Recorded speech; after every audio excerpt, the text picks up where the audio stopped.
중대재해처벌법 1호 판결 그 파장은입니다. 산업 현장에서 노동자가 사망하거나 다치는 등 중대재해가 발생하게 되면 사업주 혹은 경영 책임자가 직접 형사 책임을 지도록 하는 걸 주요 내용으로 하고 있는 법률이 바로 중대재해처벌법이죠.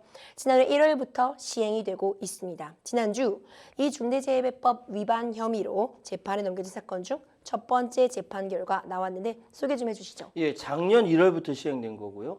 그래서 지난주에 중대재해법 위반 첫 신고가 나온 겁니다.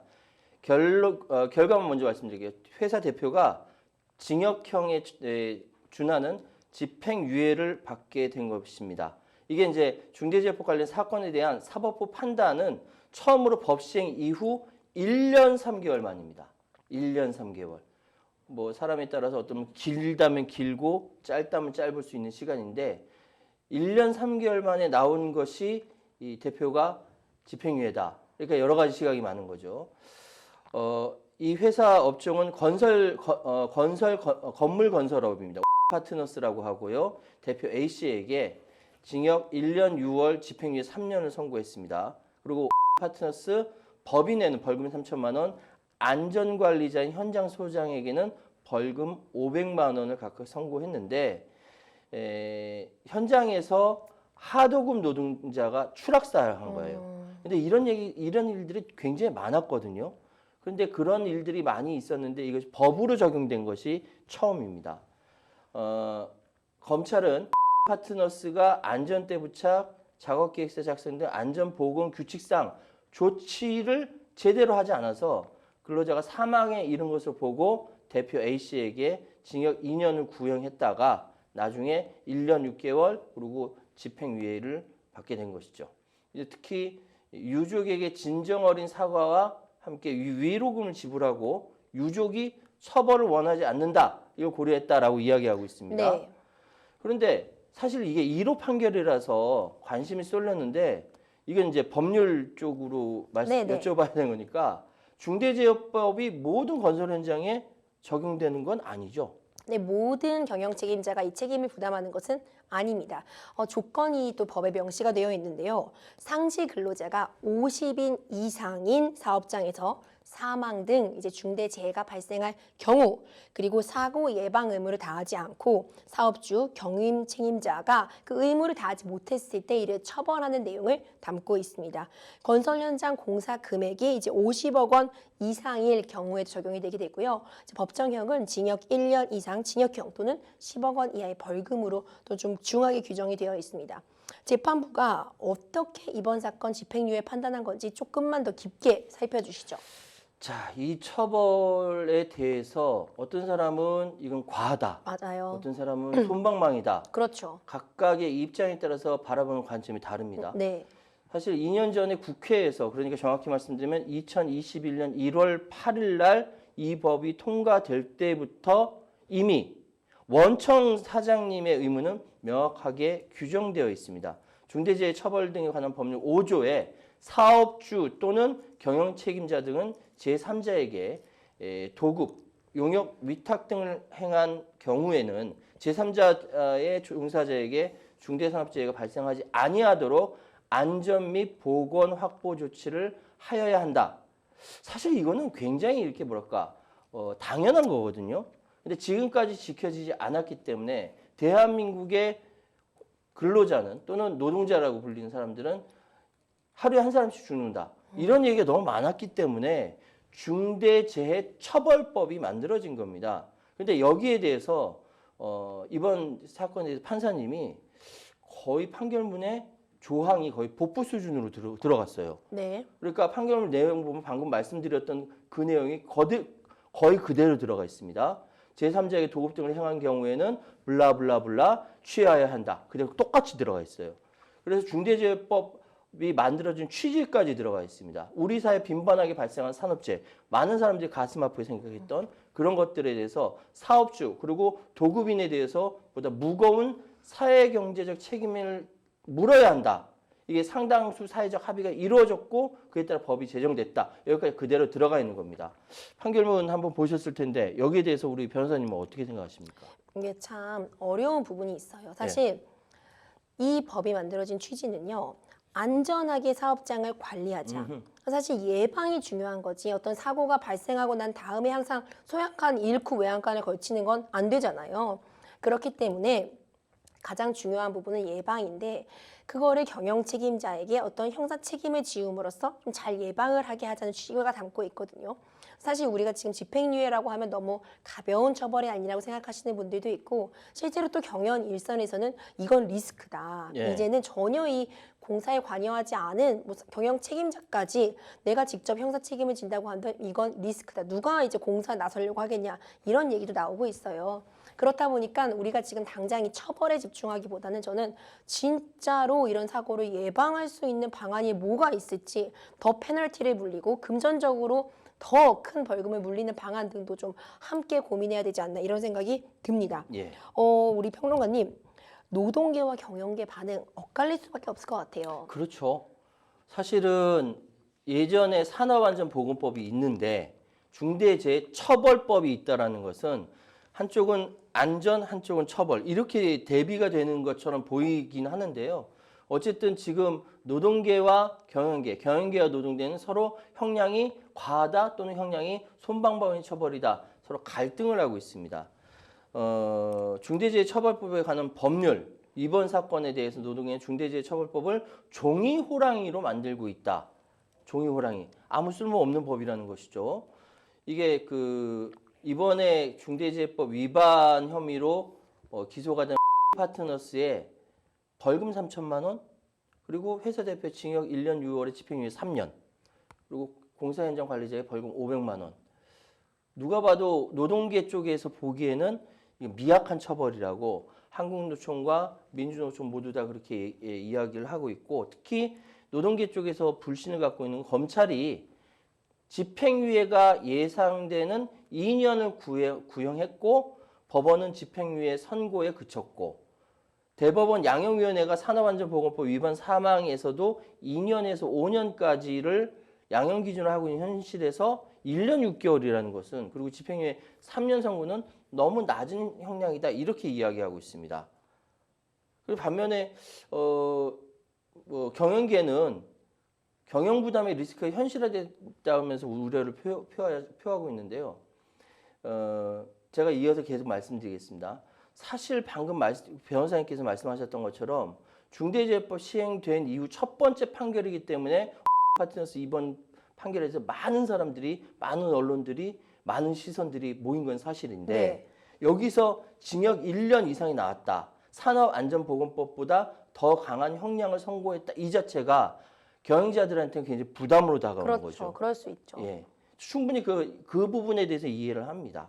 그래서 향후에도 이 앞부분 파트너스 사건이 이렇게 됐기 때문에 법원이 유사한 판결을 내릴 경우에 기업경에 상당한 심각한 영향을 줄 것이다. 이렇게들 다 보고 있는 것이거든요. 일부 단체, 여기서는 이제 노동계죠. 형량이 낮다고 하지만 실무진자에서 대표자 처벌로 책임이 현실화된 것이기 때문에 이 중대재해처벌법이라는 것이 실형을 면했다는 점에서는 안도했지만 그래도 유죄의 선고를 받은 만큼 향후 기업 경영에는 큰 부담으로 작용했다. 이렇게 이야기를 하고 있고요. 경영자의 안전조치 책임과 의무 이거 어디까지일까? 이 부분에 대해서는 이 중대재해처벌법은 과하게 물었다. 이렇게 이야기하고 있는 거죠. 그래서 사실 건설 노동자 사이에서 안전난간을 철거하는 관행이 있습니다. 사실 이건 제가 이거 이따가 또 말씀드릴 건데 관행적으로 안전난간을 철거하는 것이 있었어요. 아니 왜 그렇게 해왔던 거죠, 평론가님? 그러니까 이제 왜냐하면 짐을 나르거나 이렇게 작업을 하는데 이게 거추장스럽고 그런 것들이 있기 때문에 관행처럼 편리성을 위해. 맞아요. 그렇게 돼 있기 때문에 사고가 났는데 그 부분을 미리미리 이렇게 경영자가 네. 책임을 지라는 얘기인데 노동계는 관행처럼 철거하고 한단 말이죠. 이게 부딪히는 거예요, 서로. 그래서 일단은 일각에서 정부가 최근 중대재해 감축 로드맵을 발표하고 네네. 산업안전보건의 패러다임을 감독 처벌 위주에서 사업장의 자기 규율 예방 위주로 개선하겠다. 뭐 이렇게 이야기하고 있기 때문에 이거랑 매치가 되는 거 아니냐. 뭐 이렇게까지 이야기를 하고 있는 상황입니다. 당장 내년에 50인 미만 중소기업에도 중대재해법이 적용될 텐데 이거 제대로 준비하지 못하면 온통 산업 이 현장에서 갈등만 일어날 것이다. 그런 이야기가 많죠. 지적해 주신 것처럼 중요한 건 사고를 예방하는 것인데 예. 괜히 이 처벌에만 초점이 맞춰 있다 보면은 정말 중요한 논의가 빠질 수도 있으니까요. 이 부분도 꼭 신경을 좀 써주셨으면 하는 그런 바람입니다. 중대재해처벌법은 처음부터 좀 현장의 목소리가 얼만큼 반영됐나를 놓고 좀 이야기가 많았죠. 여전히 좀 약간 혼란스러워하는 그런 상황인데 단순히 처벌을 방어하는 방안으로 안전 문제 좀 해결할 수 있다고 보시는지 평론가님 의견이 궁금해요. 예, 사실은 우리 한국 사회가 발전을 해오는데 빨리빨리 문화라든지 아니면 이제 과도한 추격 경제로 인해서 뒷부분을 매끄럽게 마무리하지 못한 부분이 있습니다. 그것이 바로 노동자의 안전이라든지 그렇죠. 건강이라든지 이런 부분이거든요. 그런데 이거는 사회가 바뀌어야 되는 것인데요. 사회가 바뀌기 위해선 두 가지가 바뀌어야 돼요. 하나는 제도가 바뀌어야 되고 또 하나는 문화가 바뀌어야 됩니다. 자, 아무리 제도가 바뀌어서 법안을 이렇게 세게 만들고 뭐 이렇게 한다 하더라도 문화가 그게 전혀 아니라고 한다면은 이거는 소용이 없는 거예요. 법이 사문화가 될 수 있어요. 그런데 문화가 뒷받침이 돼서 제도가 바뀐다라고 한다면은 이거는 강력하게 바뀌는 법이 될 수 있다라는 거죠. 제도가 바뀌어야 된다는 건 예를 들어서 이런 겁니다. 우리가 예전에 은행 가면은 쭉 줄 서 있었어요. 네, 번호표가 있기 전에 기억나시죠? 네, 나죠. 나이대가 생각이 납니다. 어느 정도인지. 자, 번호표라는 제도가 있기 전에는 다 줄 서 있었는데 번호표라는 제도가 생기고 나니까 이제 편해진 거죠. 줄설 필요가 없죠. 없어졌죠. 그런데 만약에 문화가 번호표를 무시하는 문화가 들어왔다. 그거 끔찍해진 거예요. 마찬가지로 중대재해처벌법 역시 제도와 문화가 바뀌어야 효과적이다, 효율적이다라고 저는 생각합니다. 우리 그 변호사님께서는 어떻게 생각하시나요? 저도 같은 생각입니다. 결국 사회 분위기가 정말 중요한 것 같은데 앞서 평론가님이 지적해 주신 사례도 저는 굉장히 충격적이었어요. 일부러 안전을 위해 설치해 놓은 걸 아무리 편의성 때문이라고 해도 사실 안전은 어떤 경우에도 양보나 타협이 안 되는 분야잖아요. 예. 조금 늦어도 안전하게, 조금 늦어도 튼튼하게 이런 사회 분위기를 마련하는 것도 굉장히 중요할 것 같다는 생각이 듭니다. 사실 이 중대재해법 시행은 됐는데 실제로 얼마 효과 있는 것이냐 얼마나 효과적이냐를 두고는 또 말이 많더라고요, 또 평론가님. 그러니까 한 가지 사안에 대해서 또 한쪽에서는 이거는 완화해야 된다. 또 한쪽은 강화해야 된다. 서로 간의 말이 다르죠. 이게 이제 시행된 지 1년이 조금 넘었는데 현장에서 사고가 얼마나 줄었는지 바라보면은 이걸 완화해야 되는지 강화해야 되는지 이렇게 판단이 되지 않겠습니까? 그런데 이제 지금 현재 법 적용을 받는 50인 이상 사업장에서는 지금 이제 그 시행이고 작년 말까지 얼마나 줄었는지 보니까 210건의 사망 사고가 발생했고 231명이 목숨을 잃었습니다. 근데 법 시행 전보다 사고는 9건, 사망자는 겨우 1명 준 거예요. 그러면 이게 과연 효과가 있냐 없냐 뭐 이렇게 이야기가 될 수 있잖아요. 그런데 이거를 내년 1월부터는 적용받는 50인 미만 사업장이 되거든요. 그럼 거기는 어떠냐 보니까 네. 사망 사고가 358건에 사망자가 365명입니다. 1년 전에 비해서는 사고는 47건, 그리고 사망자는 43명이나 감소한 겁니다. 이거 깜짝 놀랄 일이거든요. 아직 적용받지 않는 사업장에서는 줄어들었고 적용받는 사업장에서는 여전히 그대로도 효과가 없다. 이 이야기거든요. 10% 넘게 줄어든 이상한 결과입니다. 네, 좀 의아한 부분이 평론가님 있네요. 예. 왜 이런 일이 있었을까요? 이게 실효성 논란이 그래서 있는 것 같아요. 그러니까 저도 이 부분은 의아하거든요. 그러니까 이런 결과를 가지고, 그러니까 지금 적용받는 사업장은 효과가 별로 없다. 적용받지 않고 앞으로 적용받을 사업장에는 효과가 있다. 이렇게 나오니까 경영계는 이 법이 실효성이 없다. 그렇죠. 그리고 노동계는 아니다. 이거 더 강화해야 된다. 강화해야 지금 적용받는 기업들도 보호받을 수 있다. 이렇게 이야기하고 있는 거죠. 그래서 이 여러 가지 이제 갈등이라든지 이야기들이 많이 있긴 한데 어쨌든 지금 상황은 처벌이 완화될 조짐도 보이고 있고 노동계는 여기서 반발하고 있고 여러 가지 상황이 갈등이 되고 있습니다. 그래서 중요한 것은 이 법의 취지. 왜 중대재해예방법이 아니라 중대재해처벌법인지 그렇잖아요. 산업안전보건법 있잖아요. 그렇죠. 예. 근데 이건 중대재해예방법이 아니라 중대재해처벌법이다. 여기에 대해서 생각해 보자라고 이야기를 하고 있는 겁니다.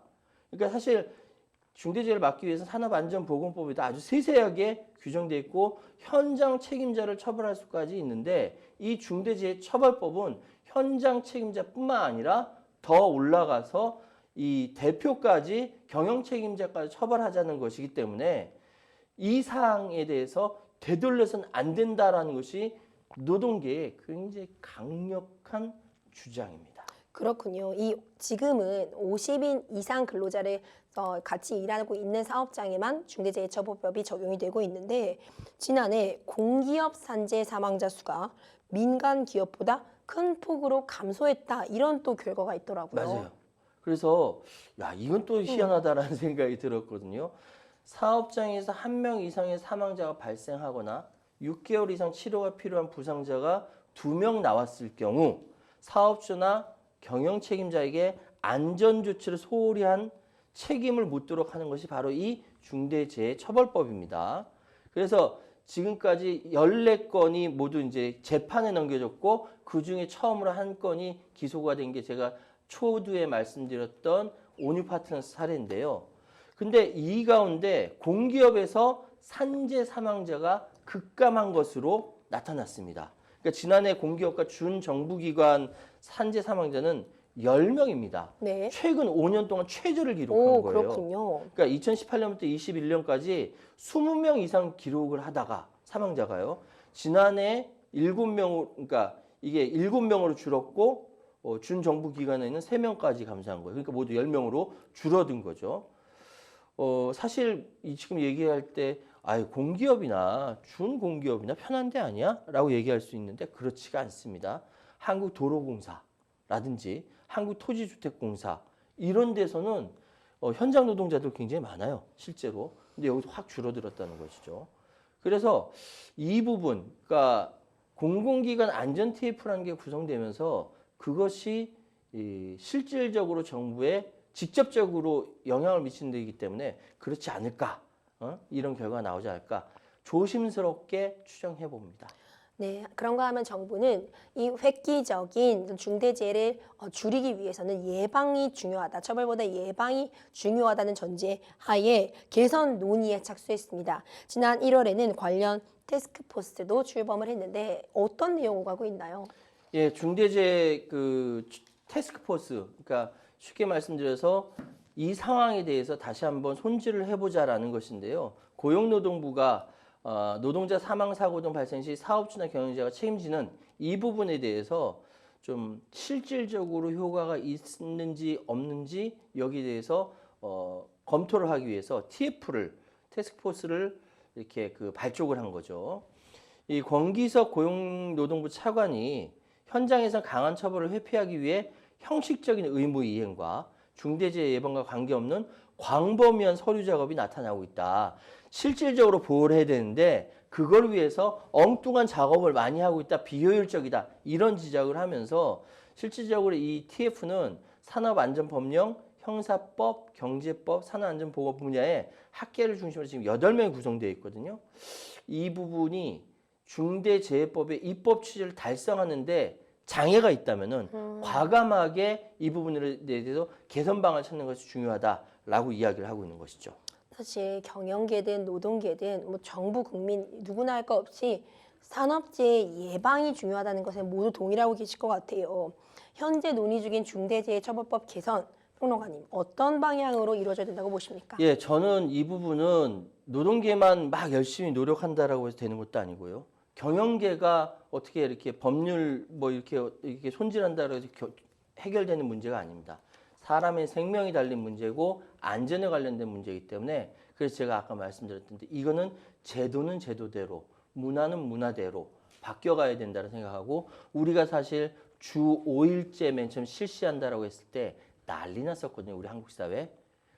주 5일제 시행하면 대한민국 망한다는 목소리까지 들었어요. 저도 예전에 토요일 날 학교 갔었거든요. 네, 맞아요.